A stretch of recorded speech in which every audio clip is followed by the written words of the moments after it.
Welcome back, fellow readers. This is Suave, and today we're going to be taking a look at a light novel series known as Our Crappy Social Game Club is Gonna Make the Most Epic Game, Volume 1. This is written by Oriori Siki, illustrated by Azuri Hyuga, translated by Mikey N, and published by J Novel Club. So what is this story all about?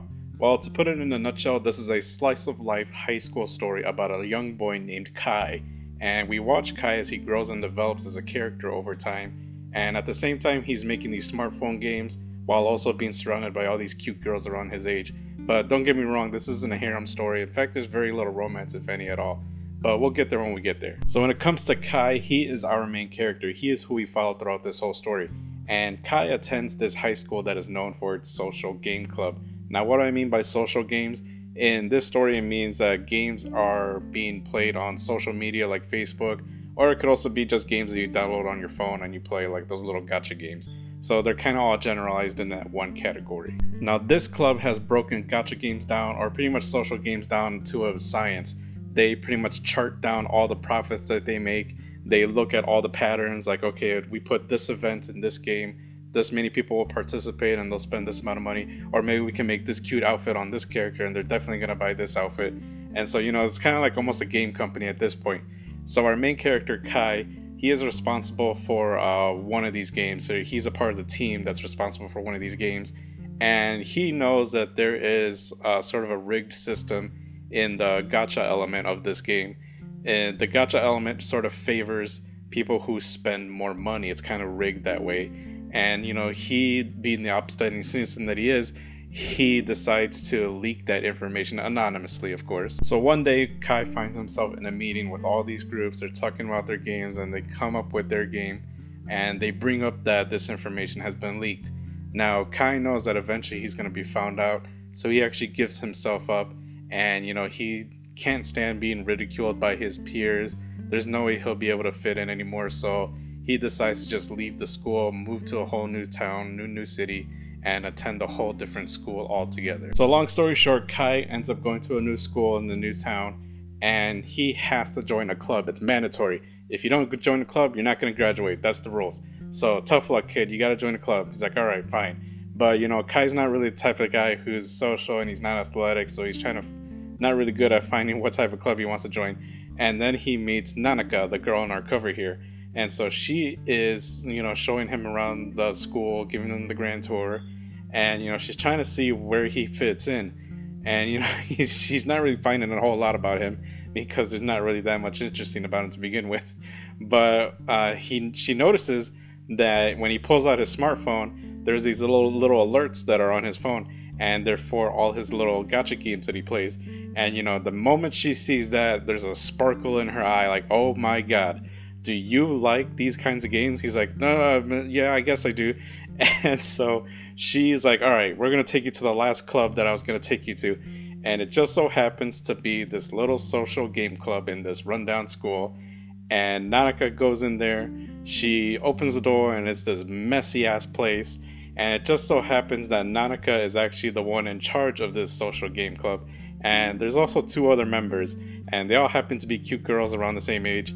So now Kai is in this predicament where he's being asked to join this club with these girls. Now, like I said, this story is a slice of life story, and it's also a personal growth story because you get to see Kai develop as a character. He has his own internal struggles. He knows the dark side of game development. He knows what people are capable of when they're trying to crunch out these numbers and they want to make a profit. But at the same time, he can't help but see that there's three cute girls here. They're trying their best, and it's really just the three of them working on this project, and they're just so passionate about it. Each of these characters has their own unique personality, and each of them also has their own unique struggle, which is what any high school kid has to go through. And, you know, they each go back home, they have their own side gigs, they each do their own thing, and that's kind of what makes them so memorable, because you get to see them grow as a team, see how these unique personalities just mesh together and complement each other. But you also get to see how they grow apart and how they struggle as a team sometimes. And, you know, it's not always just happy friendship. Sometimes things get a little nasty when someone says something the wrong way, and something just happens to not work out for them. And so you get to explore how they work as a team, how they struggle, and how they fix things in the end too. Now, like any good light novel story, the title will tell you what this theme is all about, and this theme is heavy on the social game aspect. And it's not just about talking about the social games, it's the design of it. They give you plenty of little details, like here are the improvements, here's what we're going to do with the back end, and this is what the customers are going to look like. And you get all these details, and I think that's where the story kind of lost me a little bit. Even though I was open to reading it, I didn't think that it would feel like a chore to read through, because you get pages and pages of stuff like, okay, well, if we design the UI like this, the customer reacts this way, but if you design it like this, maybe they're gonna want to click this button more often. And we can monetize it like this, and there's gonna be these types of improvements. And for me personally, I guess it just didn't click. I mean, it really did feel like I was having to almost read it for the sake of reading it to just get through the story.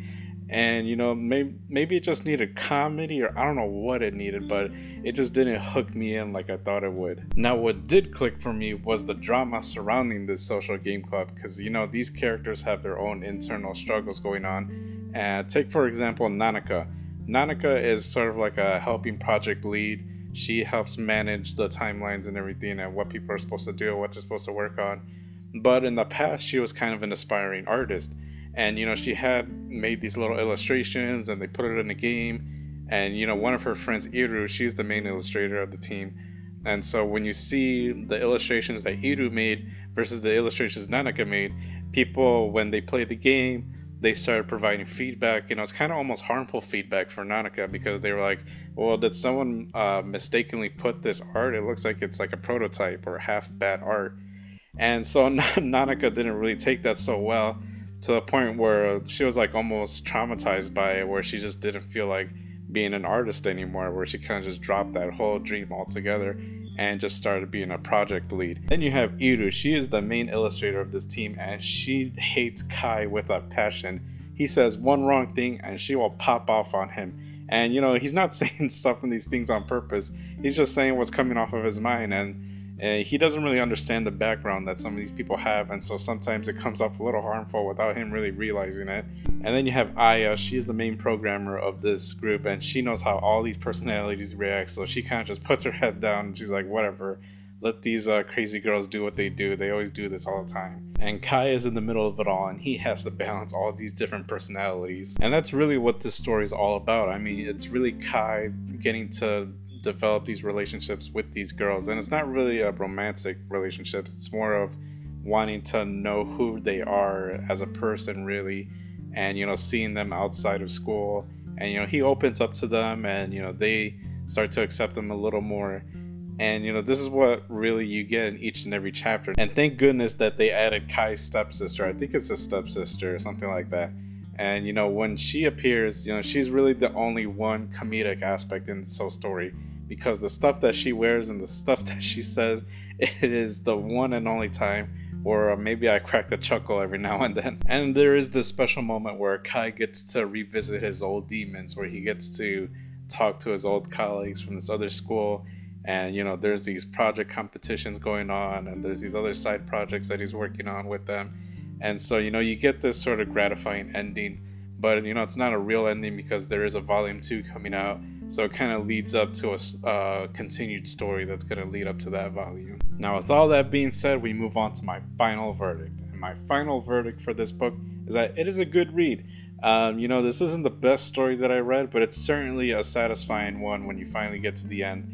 And the theme didn't really click for me, like I was saying earlier, but the drama that surrounded the theme definitely clicked for me, and it was definitely worth getting through the story to read about. This story includes game development, drama, slice of life, personal growth. If those are the elements that really interest you, then this is the book for you. I promise you're going to have a lot of fun with it. I'll put some links down in the description below so you can see where you can pick this title up.